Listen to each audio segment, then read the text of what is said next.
kohët e fundit ka pas shumë shqetësime që janë ngrit nga opinioni publik lidhur me atë se sa kjo gjykatë parimi i rrit standardet që Kosova e ka ndërtu në raport me sistemin e saj të drejtësisë e që lidhen me garanci që duhet mi pasë cila gjykatë që vepron në përputhje me parimin e një gjykimi të drejtë të paanshëm. Në vizitën e fundit unë kam pa shumë situata për cilat unë konsideroj që janë problematike, janë edhe shqetësuese. E para kam pa që ka, jo vetëm që kam pa, po dhe mu ka ngritë si shqetësim nga mbrojtja që ka mungesë të llogaridhënies së gjykatës, edhe mungesë të raportimit, por edhe mungesë të mbikëqyrjes. Gjykata është funksionon në kuadër të sistemit gjyqësor të Kosovës, por nuk ka asnjë lloj mbikëqyrje as ndërlidhje me Kosovën, nuk i raporton askujt. Në anën tjetër nuk mbikëqyret nga askush, përveç mediave her pas here kur kanë mundësi me mbikëqyr, por duhet mi kuptu listanca prej vendit ku vepron gjykata natyrisht e vështirëson edhe vetë çësjen e mediave atje. Pastaj çështje tjera që lidhen me vetë jurisdiksionin që zbaton kjo gjykatë, e cila nuk është në përputhje me vetë sistemin që ka ndërtu Kosova, pra nuk është procedura që zhvillohet në këtë gjykatë nuk është e njëjtë me procedurat që zhvillohen në Kosovë. Shqetësimet që kanë ngrit palët e interesit publiku në raport me procedurën e provave, barazinë e armëve, transparencën ose mungesën e transparencës së kësaj gjykate, problemet me përkthim, problemet me vetë çësjen që gjykata ka në raport me drejtat që gëzojnë të akuzuarit në burg gjatë lutjes dhe gjatë paraburgimit, dhe këto problemi i pashavon, sepse para vizita ime u realizu në mbikëqyrje, edhe të kamerave dhe të personave të sigurimit që ishin prezent gjatë gjithë kohës sa unë zhvillova intervista me 3 paraburgosrit. Pastaj nuk më leju me marrë shënime, pra nuk arrita me pas as laps, as letore që me marrë shënime, edhe pse unë kisha shku aty me idenë me taku e me ndëgju, jo me marrë proces verbal ose shënime, megjithatë kjo tregonte një çësje jo të duhur në raport me një institucion të drejtave të njerëzit, sepse është në kundërshtim me parimet e Komitetit për parandalimin e torturës edhe të rregullave që ka përcaktuar komunitet, por edhe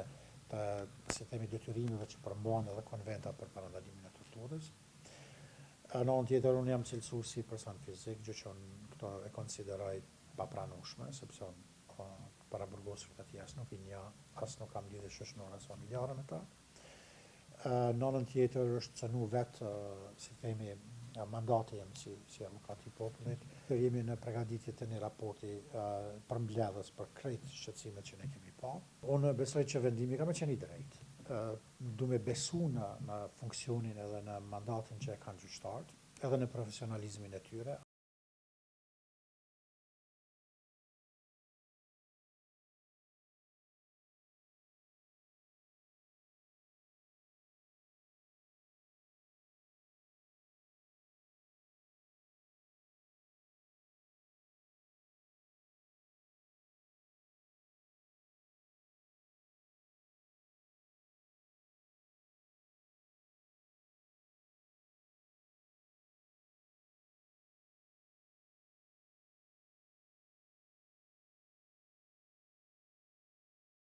Në bindjen time viti 2025 është shoqëruar me një angazhim intensiv të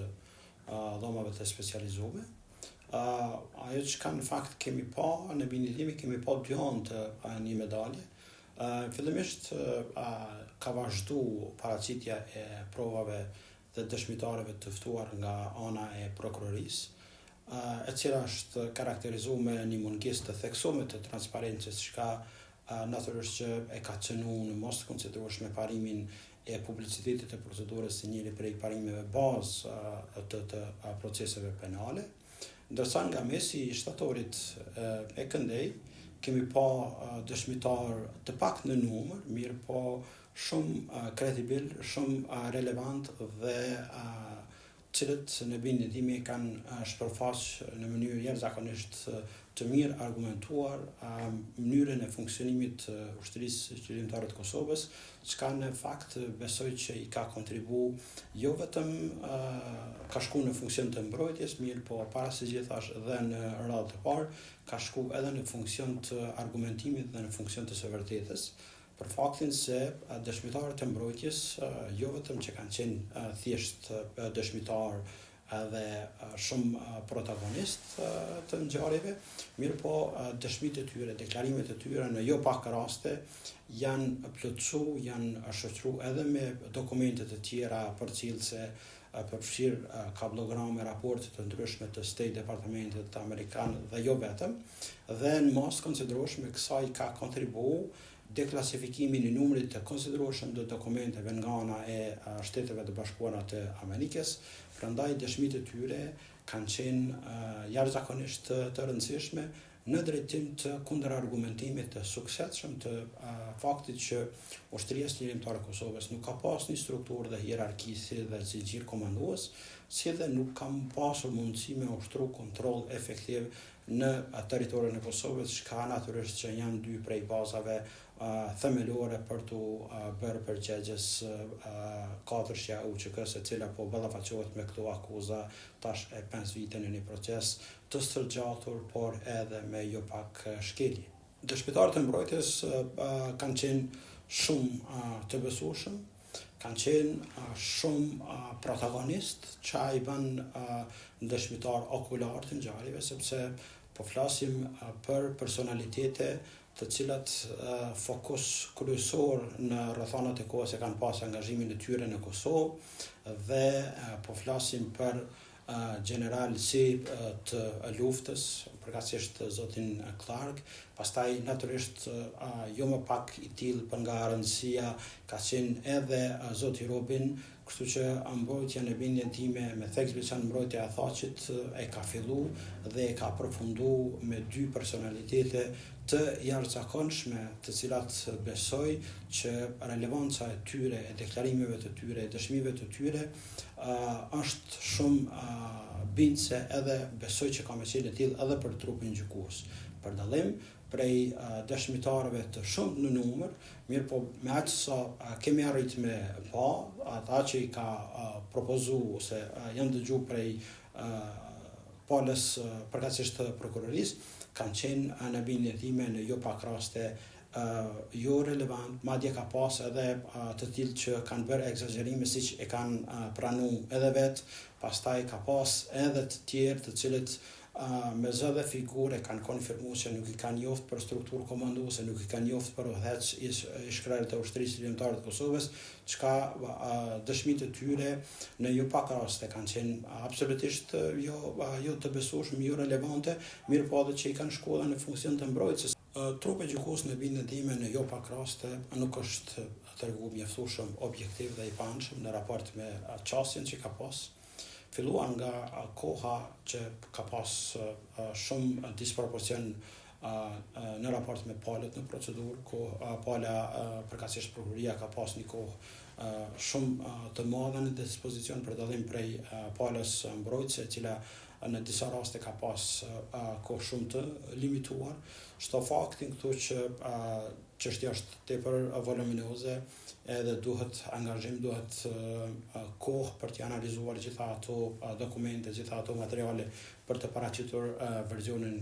e tyre. Megjithatë, edhe përkundër këtyre sfidave, besoj që mbrojtja me mjaft sukses ka arrit me i kundër argumentu suksesshëm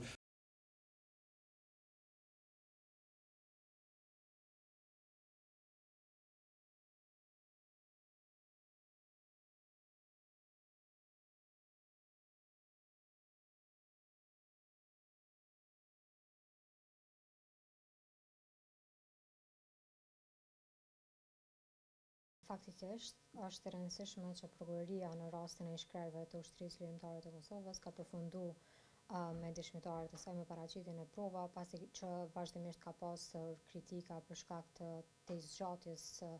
së madhe të këtij procesi, po ashtu ka pasur edhe kritika për numrin e madh të dëshmitarëve, mandej shumica prej tyre që kanë qenë të mbyllur. Është e rëndësishme që ky proces tashmë ka përfunduar sa i përket prokurorisë. Ka përfunduar dhe paraqitja e provave nga ana e mbrojtësit të viktimave dhe mbrojtjes. Aktualisht procesi është në fazën e përgatitjes për dorëzimin e dosjeve përfundimtare, që si afat përfundimtar është janari vitit 2026, mandej do vazhdohet edhe me deklaratat përmbyllëse që janë caktuar në shkurt, e deri tek procesi që vjen prej një afat prej 90 ditësh nga deklaratat përmbyllëse, që është domethënë shpallja e aktgjykimit në këtë rast. Tek rasti i shkrerëve të UÇK-s, nga ajo që kemi monitoruar ne, kemi vërejtur se në disa raste të caktuara ka pas pyetje paragjykuese dhe sugjestive nga ana e trupit gjykues ndaj dëshmitarëve, qoftë të mbrojtjes edhe qoftë të prokurorisë. Nuk ka pas në një farë forme edhe trajtim të barabartë të palëve në procedurë, gjë që ka ngritë edhe kritika në opinionin publik, respektivisht tek popullsia në Kosovë. Peshën e secilës prej dëshmive i mbetet trupit gjykues që ta vlerësoj në fund